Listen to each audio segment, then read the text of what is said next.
Happy Monday, Liberty lovers, and before I get into today's episode with the Libertarian Party's presidential nominee for 2020, Dr. Joe Jorgensen, I want to make sure you guys know about everything we've got going on over on Patreon at the Lions of Liberty Pride. The money we get from Patreon goes directly into funding this show, into helping us create all the content we create for you guys, including all the bonus content we create exclusively for our Lions of Liberty Pride members on Patreon. But there's something I want to let you guys know about because it is a very limited time situation. For the last couple of years, we have had a great deal on our Patreon at the Aslan level, the $100 a month level, which got you a 60-second ad on one of our shows per week. That has always been a great value from the very beginning of launching that level, but it's a really great value now because we've grown so much since we first launched that, to the point that we do have to raise the price tier for a 60-second ad through Patreon. So that level is now going to become the Lion-O level. That's right, Thundercats fans, the Lion-O level for $250 a month. You get a 60-second ad, including a bunch of other stuff, including the Do Nothing Man bomber jacket, which is really awesome. But I want to let you guys know, we do have a couple spots open right now at the Aslan level, the $100 level. That is going to convert into just a brief mention on the show. But for anybody that joins that level, between now and July 1st, you will be grandfathered in. You will still get a 60-second ad for $100 a month. That's $150 a month savings if you sign up or upgrade to that level by July 1st. So if you have a product to promote, a website, a podcast, anything that our libertarian audience that likes to spend money on products we recommend, I highly recommend considering joining the Aslan level before July 1st to be grandfathered in for a 60-second weekly ad on this program. Check it out at patreon.com/Lions of Liberty. Welcome to the Lions of Liberty podcast. Here's your host, your guide, your shining beacon of liberty, Marc Claire.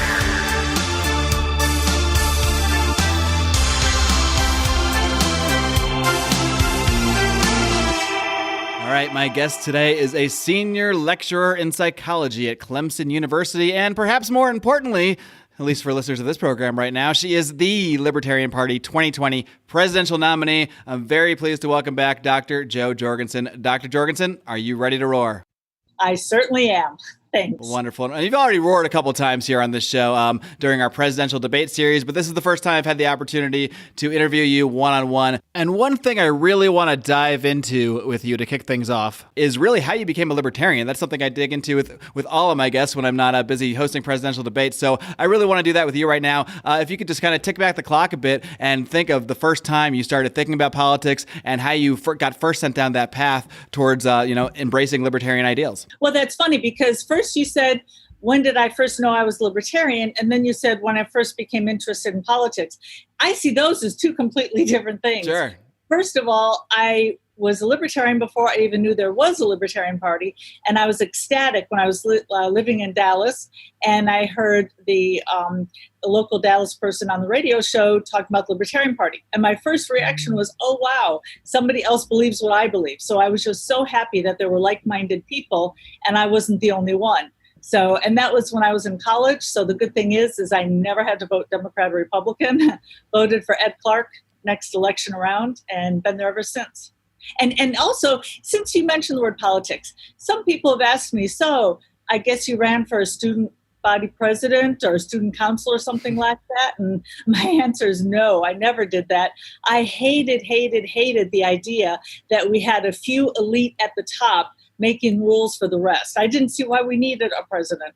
So I never ran for that. And the Libertarian Party is so against that kind of thinking where we have a few people deciding choices for the rest that's why I was so excited to hear about our party. So what led you from, just hearing about the party and hearing about the ideals to actually wanting to become actively involved? Because a lot of people get excited about liberty or might put their efforts into one area or another. Not everybody necessarily goes into the political end of things. So what made you sort of dive in head first and eventually run for, now we're here where you're the presidential candidate, but first you ran for vice president with Harry Brown along in 1996. Yes, and before that, 92 in the local House race. I think it was one of these things, just I couldn't sit around and watch things go on without doing something. It's like, I kind of had the feeling of somebody has to do something.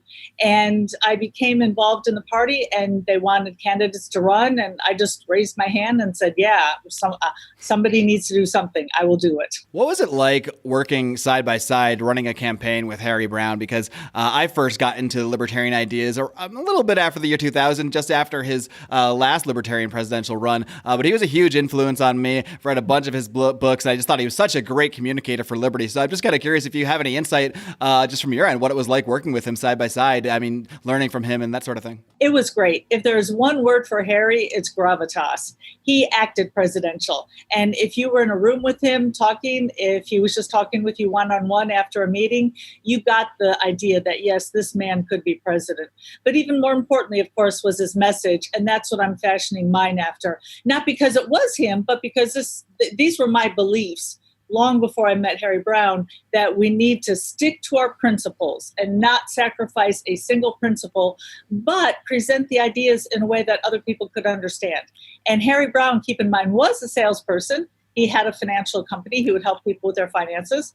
And so he would ask people, think, if you had an extra 10,000, whatever it was in 1996, what would you do with that money?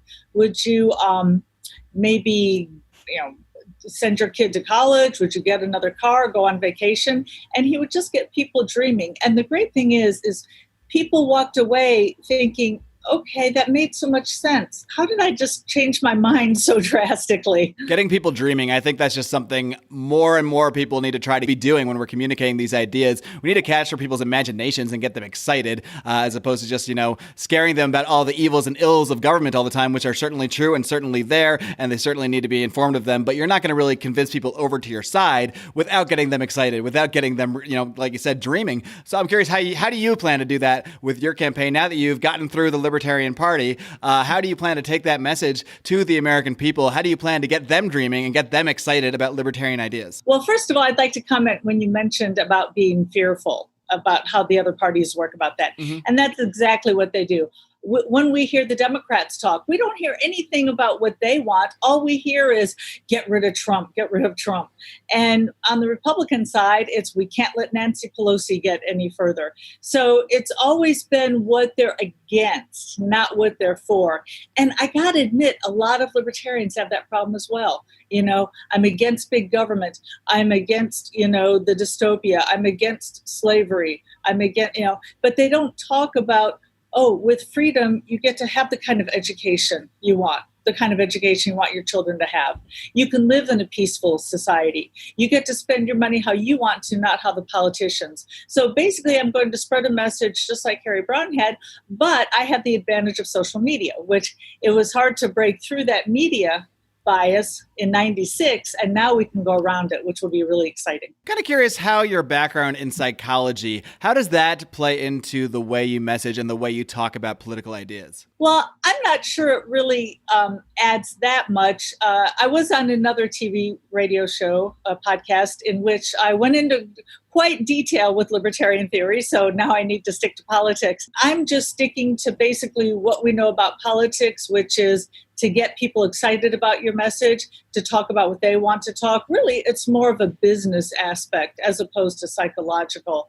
But of course, it's hard to, I teach a class that involves persuasion, social psychology.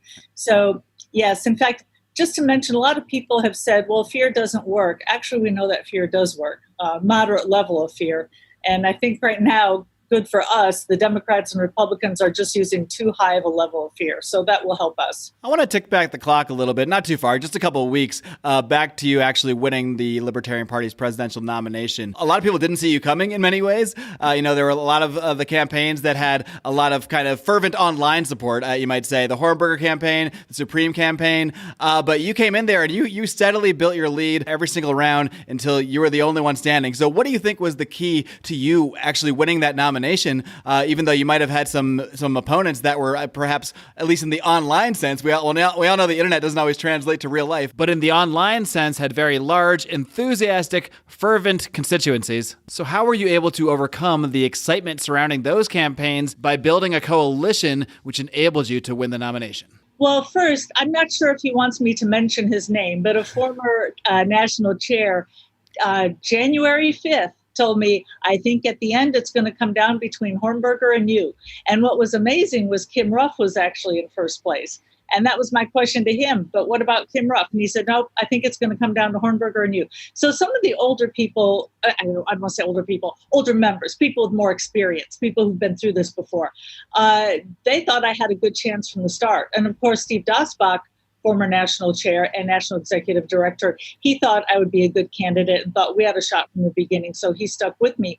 But I think basically it's how I ended my debate during the last week is I admired Jacob Hornberger for his strong stance of the libertarian platform, that this is something that I think we need to stick to. And because if we don't stick to our platform, now we're just a Republican or a Democrat. So absolutely, I think we need to stick to our ideals, our principles, our values. And on the other hand, you had Jim Gray, who was talking very practical, but I thought straying way too far from the platform. So basically, I was telling people, hey, you can have the best of both worlds. I am principled. I'm going to support the platform every bit as Jacob Hornberger would have, but I'm going to talk like Judge Gray. I'm going to talk reasonable to people to say, hey, wouldn't you like to have this in your life, as opposed to just freedom, because people don't always understand. They can't make that connection. They don't know how freedom would make their life better. So I see that as my purpose. And I'd like to point out, I am a teacher. So I see my job as taking something very abstract, liberty and freedom, and putting it in everyday terms that people can understand and be won over by. During the campaign, you often highlighted how, along with Harry Browne, back in 1996, you helped grow the Libertarian Party and grow that membership base more than ever before. And I think the last few campaigns, nobody can deny that Gary Johnson and Bill Weld got the most votes and got the highest percentage of votes, and certainly were a huge help in getting ballot access. But one thing that didn't seem to change too much was the party membership itself. There wasn't really any growth through that campaign. So it's great to get votes. It's awesome to get better ballot access. But if we're not actually growing the party itself and exciting more people to get involved in the ideas, then where are we really going? You just kind of end up spinning our wheels. It does seem like you mentioned this there, really want to focus on education and actually informing the people out there what libertarian ideas are. How do you plan to do that in a way where you can get a consistent message out there and still be putting out the correct libertarian beliefs and staying true to the platform while garnering more votes, while doing the same thing that Gary Johnson and Bill Weld did, which is get media attention and get more people to actually go there and click that ballot box, but to do it without really going off platform, as I think most people can admit, probably even them, they went off platform quite a bit. Well, and here's the problem. In order to gain long-term members, and I can't tell you how gratifying it is and how many times this has happened at conventions since then. Even 2018, I had people coming up saying, you're the one who brought me into the party. I went and heard you talk, and you're the one who brought me in. So that's so satisfying to see that they're still here. Here's the problem when you don't present the platform.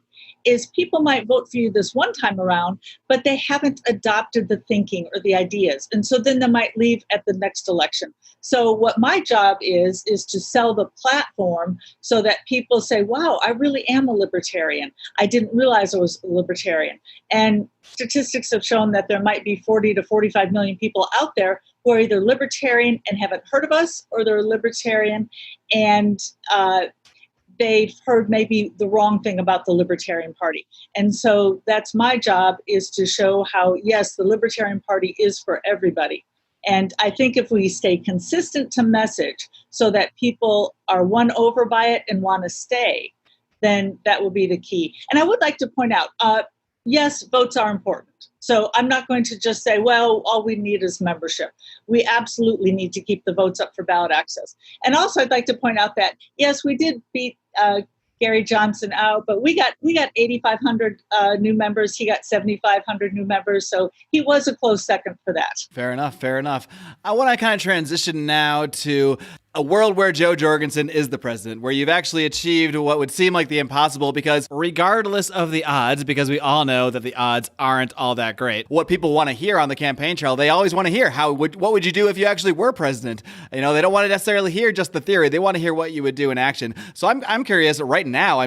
Just even in the events that have taken place since the convention have been so maybe not unprecedented in American history, but unprecedented compared to what a lot of people expected was going to be happening right now. So how how would you address what's happening right now if you were president? Not just what everything's been going on with coronavirus, but now that's where we're seeing major protests and major rioting and looting in major American cities all over the country. What would you do if you just found yourself taking office at this time, maybe like while this is still going on? Well, the first thing I would do is I would stop militarizing local police. You know, the idea of, first of all, crime occurs at a local level. Police should be dealing with crime at a local level, robbery, assault, burglary, and so forth. That's not anything for the federal government to be involved in. Now, if you look at the states with their tanks and their, Uzis and all that, most of that came from the federal government. A lot of people don't realize that the federal government is giving states and local police forces military equipment, training, money for other equipment, and they have these joint task forces. So we get things like no-knock laws. Here's the thing I'd like to point out. If you ask the average town, the townspeople of whatever town, whether it's 500 people, 5,000 people, 50,000 people, would you want an increase in taxes to go out and buy a tank? I think the average citizen would say, no, I think I'll keep that money and just, have an extra dinner out every year instead of paying that. But what happens is the federal government takes that money from us, and then they go back and they ask the states and the local governments, hey, do you want this free equipment? Sure, of course we do. So of course you want free. Everybody wants free. And the problem with having that equipment lying around, and okay, so here's some psychology called the weapons effect. If you have that firepower lying around, you are more likely to use it. And the reason they have it is because of the federal government. There's no way that people at a local level would have said, yes, my little town of 5,000 people needs a tank. So we need to end that with the federal government and get back to where police can be police and do what they're supposed to do and work on, what a true crime is. And of course, we're talking crimes that have actual victims. We need to get rid of the drug laws, which if a peaceful drug user, there is no victim, there is no crime. Sex work, again, no victim, no crime. Simple gun possession, gambling, anything like that. We need to get the police out of that so that we have just more of a harmonious world in which we're not always spying on our neighbors or sending the police out after every little thing. On that track, are there some specific actions you could take unilaterally as president as far as executive orders go, just in terms of ending some of this stuff, or even just maybe something as simple as just pardoning people who have been convicted of drug use or just simple drug possession and that sort of thing? Are there steps you could take immediately without needing Congress to sort of start sending us down that path? Well, let me mention executive orders is something that's a little controversial within the Libertarian Party because some people say it's unconstitutional, we shouldn't use it. Other people like me say, tell you what, how about we use it to get rid of the unconstitutional stuff and then we'll get rid of executive powers because we should not have that around. But yes, I would pardon everybody who was convicted, who's in a federal prison for a crime in which there is no victim. In other words, no crime. So drugs, sex work, and so forth. I would also tell the Justice Department, I tell the Attorney General, don't even go after drug people because guess what? I'm going to let them out. The day you put them in jail, I'm going to let them out. So just don't even go after that. I would work with Congress and say, we got to get rid of these laws. And a lot of people say, well, you can't do anything without Congress. And they're correct for many of these laws. However, if I were elected president, that would be a clear mandate to them that this is what the people want. And I know one thing about government politicians is they like their cush jobs. They want to stay at their jobs of power and they want to keep getting paid. So I will send them the message, you better do what I want or your constituents are not going to vote you in again. And I'd like to point out one last thing, a really big first day in office, and that's to bring the troops home. As commander-in-chief, absolutely I could bring the troops home. And I would meet with the Pentagon on day one to say, okay, let's start lining up the planes and boats, let's bring them home.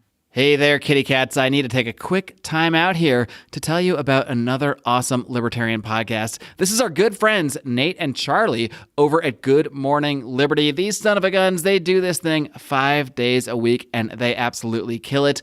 These guys are both musicians, and they both actually own a business working in the healthcare IT industry. So they've seen a lot of what goes on in a highly intervened in market like healthcare. So they have a lot of great insights, and they really do a bang-up job talking about current events and really speaking to a lot of the news that's in the headlines and filtering it all through the ideas of liberty and kind of shutting down socialist solutions that come up. So you can find more by subscribing on all your favorite podcast app. Wherever you listen to this one, you can you can definitely find Good Morning Liberty, or you can check out their website, BernieLies.com. What a great name. Head over to BernieLies.com or search for Good Morning Liberty. You are not going to regret subscribing to this awesome show. President Trump has suggested a form of bringing the troops home, but the problem is he's suggesting bringing the troops home into American cities to deal with riots if local states aren't able to get things under control. I have to presume, I'm not even going to bother making it a question, I have to presume that is something you would completely rule out.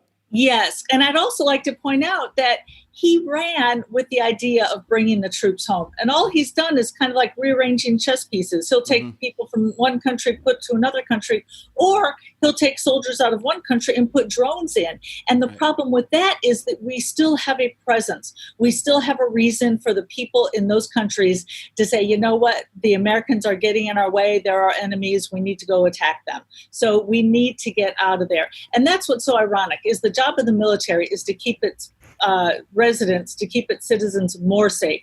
And by being in the Middle East, it's making us less safe. Back to the subject of pardons for a minute. There's one specific case I want to ask you about because she was just on this program the other week. Lynn Ulbricht, the mother of Ross Ulbricht, she has been petitioning for her son to gain clemency or gain a pardon from President Trump. I presume she'll be doing that with the next president. If that's you, that will be you. Have you looked into the Ross Ulbricht case enough to be able to say that you would, in fact, pardon Ross Ulbricht when you became president? Oh, absolutely. And I will come clean. I had heard the sanitized government version, and it looked like he was guilty. And Darryl Perry set me straight and said, you need to look into this further. And I did. And, that's part of the problem, is that the government and the media control the narrative.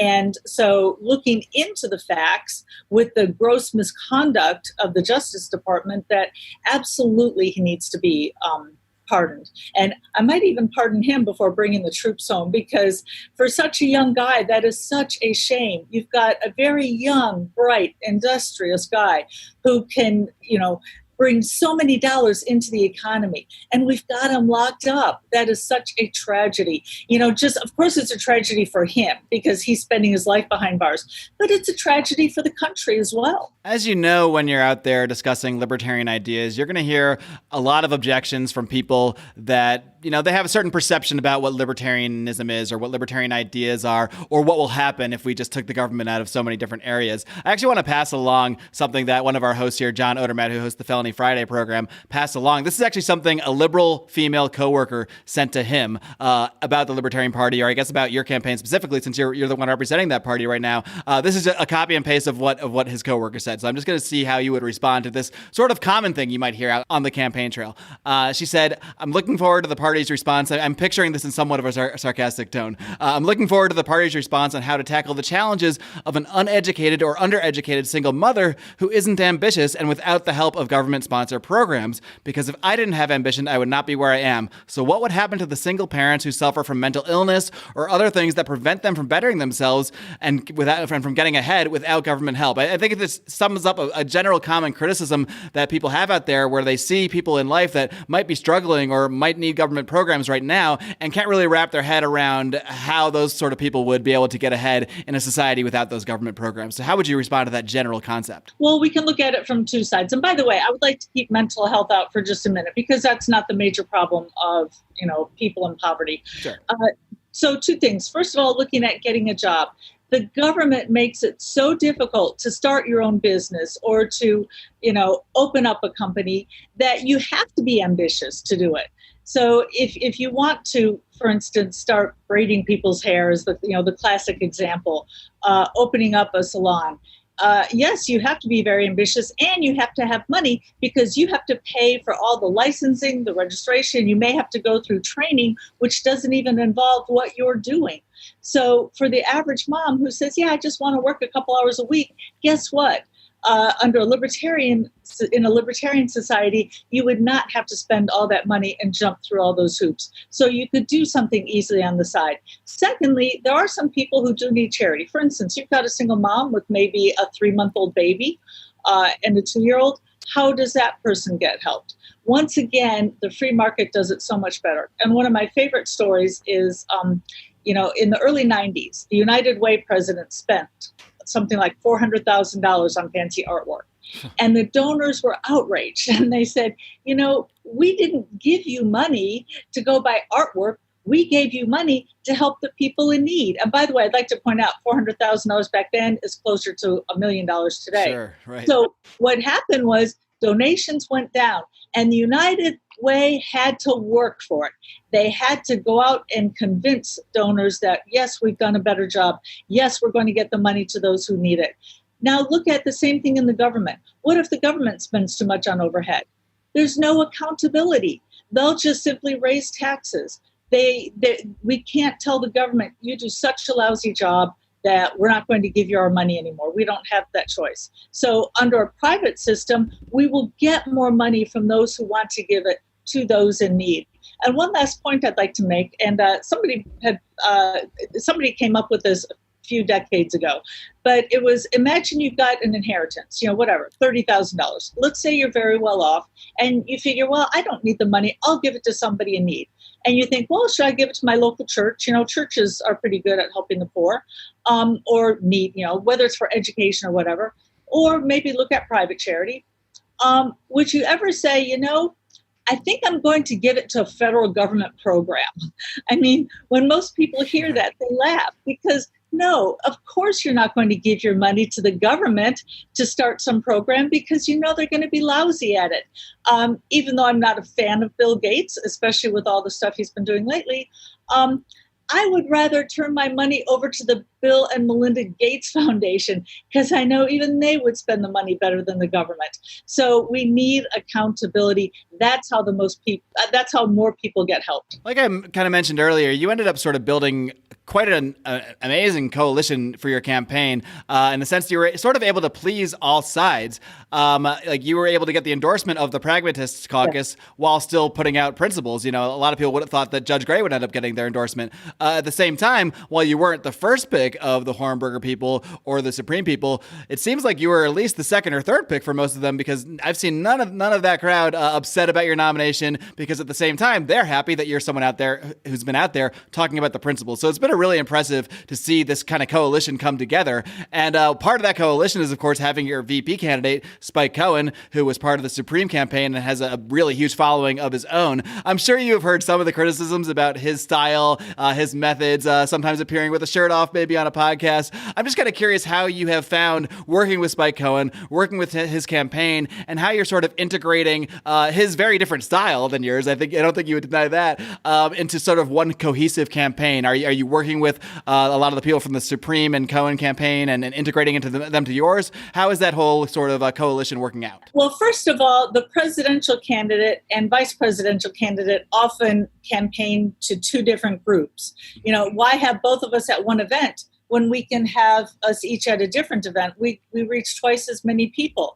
But, a lot of people don't... The surface is a little different than what's underneath. And people probably don't realize that, first of all, Spike is not as much of a partier as most people realize. That, in fact, I know he eats very healthily and he owned his own company and sold it. So he's got to eat healthy if he's going to have his shirt off all the time. Okay, good point. So to build a business, you have to have dedication and perseverance, and you have to be a hard worker. I, on the other hand, yes, I look all corporate. However, my husband, who's younger than I am, has hair longer than mine and is a groomer. So, maybe we're a little more alike than most people realize. Maybe, yeah. Maybe he's a little more straight and narrow than some people realize, and maybe you're a little cooler than some people realize. Well, I wouldn't say cooler because you're not going to go that far. I can only dream. That would be awesome if I could be cool. But no, I will never be cool, but I will try to at least not be so geeky. But let me point out, or let me add to what you were saying earlier about the Pragmatic Caucus. Yes, I received a B rating from the Radical Caucus, and nobody got higher than a B who were in the final last couple weeks of debates. So I had, tied for the highest radical. So yes, I had support from both sides. And that just shows that we can present our ideas in a way that people will understand them and people will hopefully vote for them.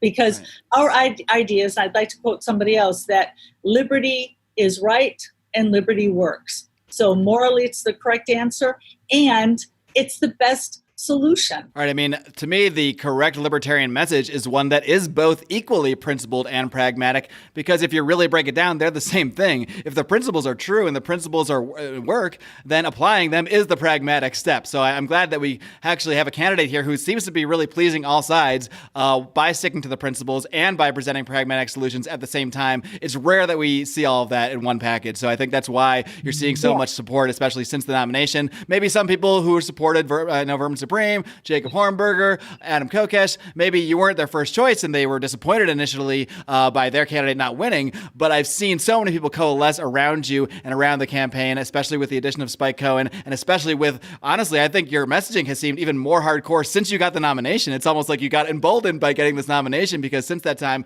you've just been spitting fire out there. Well, no, I mean, this is what I believed since 1996. I mean, I'd never strayed from the platform.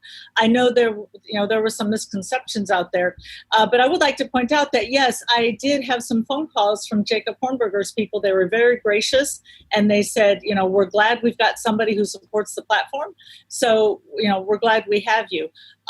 But I don't think I've become any harder. I'm trying to present a practical message. However, this is kind of an interesting story. If you haven't interviewed Spike yet, he said that after he got the nomination, he and his group, they were like, oh geez, let's go look up her platform and see how much we have to water down our message. Right. And so they went to my website and they're like, troops home check, no info check. And it was like, oh my gosh, she is hardcore.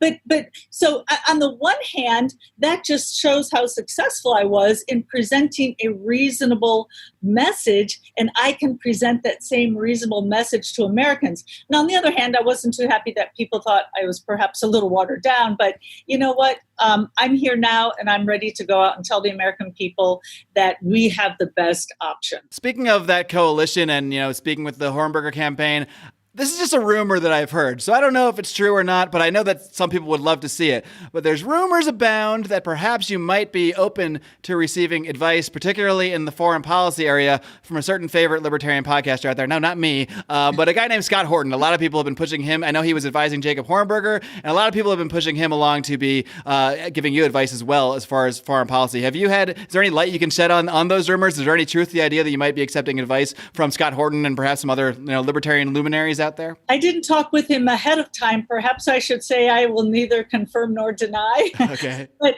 I got to tell you, yes, no, I have had conversations with Scott. He is awesome, and he is a true libertarian. He just wants his ideas out there.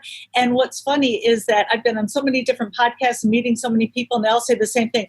Have you talked to Scott Horton yet?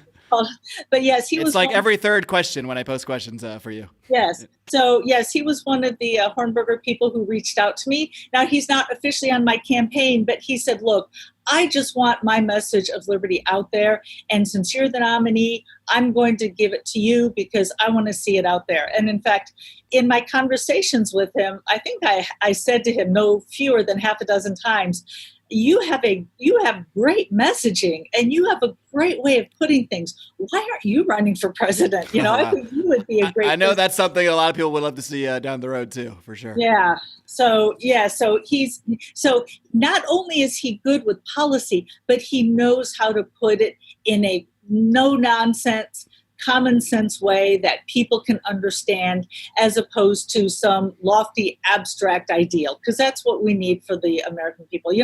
I think we've already attracted everybody who's interested in the abstracts, like people like me.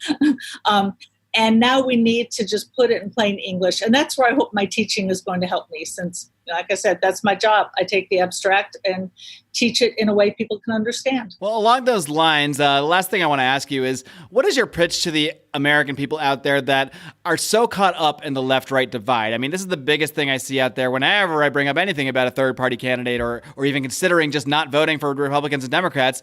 And you get this every 4 years, every single time, and you hear the same thing, that this is the most important election of our lifetime, just like it was 4 years ago and 4 years before that and the 4 years before that, et cetera, et cetera.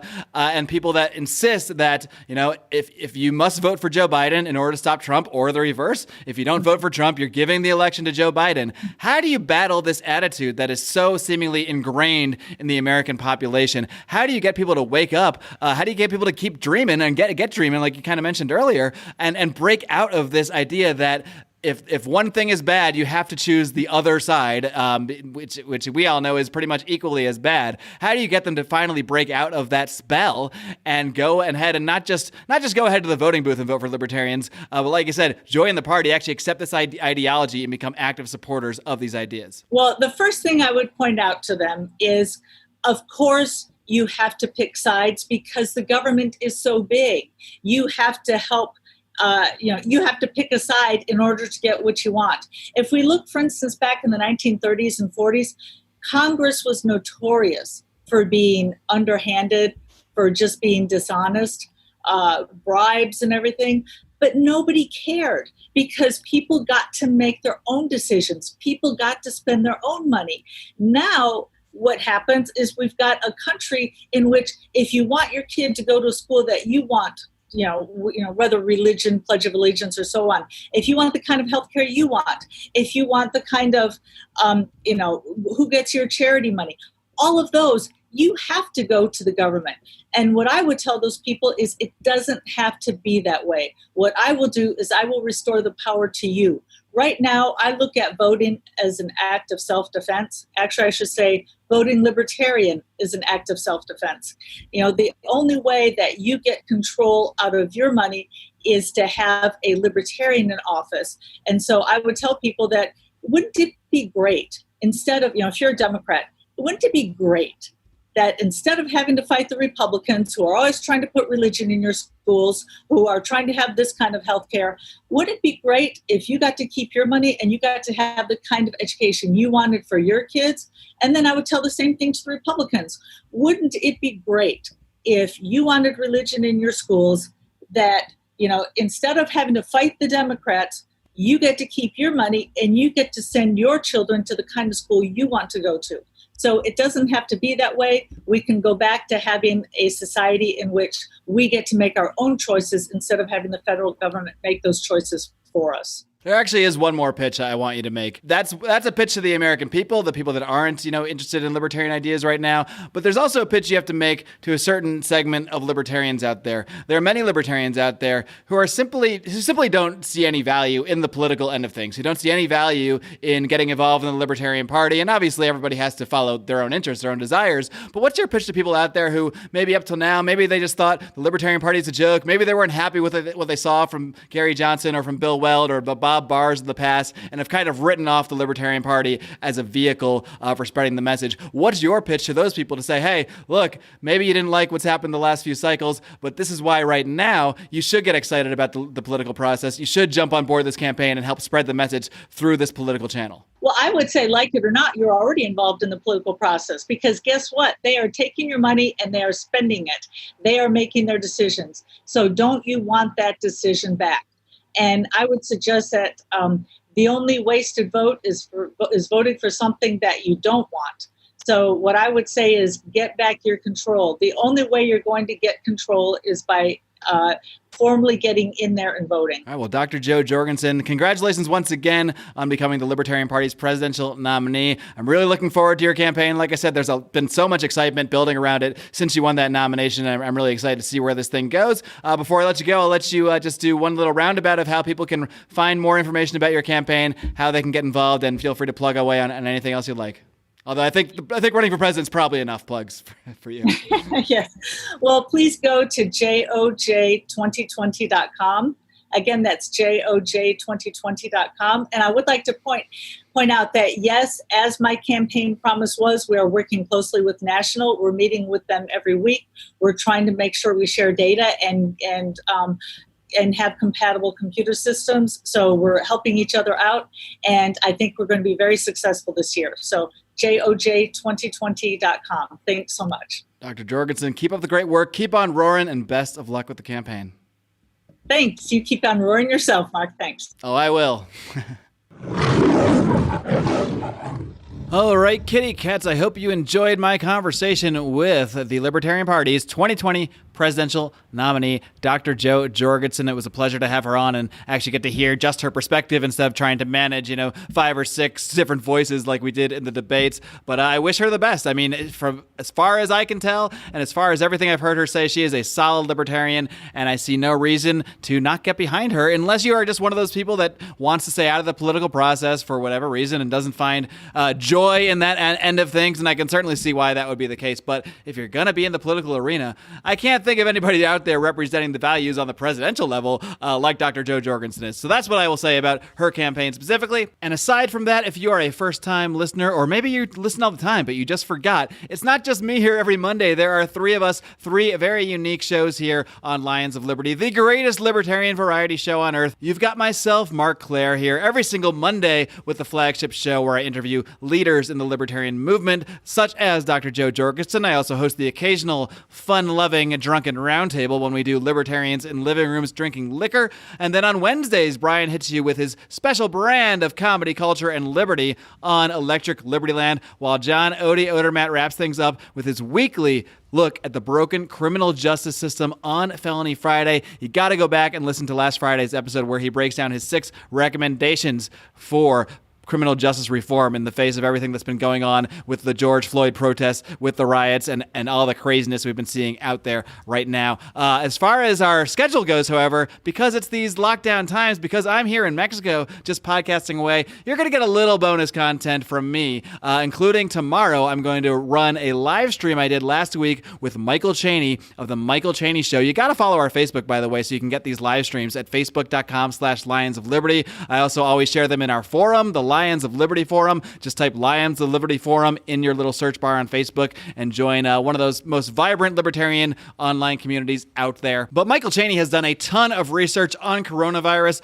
on the statistics out there, on the lockdowns, and I brought him on to talk about that. Of course, since the time I had invited him on, a ton of other stuff had been going down with the riots, the police abuse that we've been seeing, and he's also been working a lot on compiling video and footage and evidence of all the police abuse going on as well. So this is a very timely interview, and I wanted to make sure that that got out in the public feed. So that's going to be running tomorrow. So come right back here for another bonus episode of Lions of Liberty before we get back on schedule. I also had an amazing interview with a guy named Vin Armani. A lot of you guys have heard him out there over the years, and that is going to air a week from today. Pride members, our supporters on Patreon, already got that thing. Let me tell you, this is Vin's last appearance for quite some time. He's made that very clear in the interview. He does not plan to be doing libertarian media or talking about politics for quite a while, if ever. So this is a must listen. You can hear it right now by heading over to patreon.com/Lions of Liberty and joining the Pride at $5 or higher a month, at which level you can access all of our bonus audio content. So be sure to check that out. And I want to remind you guys, 10% of all our Patreon earnings are going to our friends at DonorSee to fund various projects that they have out there to help people affected around the world, specifically in third world countries with the economic lockdowns. We were just able to fully fund a project to provide clean water to a clinic in Malawi, which I believe is the poorest country in the world. It's usually in the either number 1 or number 2, somewhere around there. So I'm so excited that some of this money we're able to use for such amazing causes. Our friends at DonorSee do amazing work. Please do check out everything they're doing, and specifically to see those projects, you can head over to DonorSee.com/coronavirus. My friends, my Liberty kitty cats, my countrymen, be sure to tune back here tomorrow for a very special bonus episode with Michael Chaney. And until then, I will just ask you for at least a day or so to live long and live free.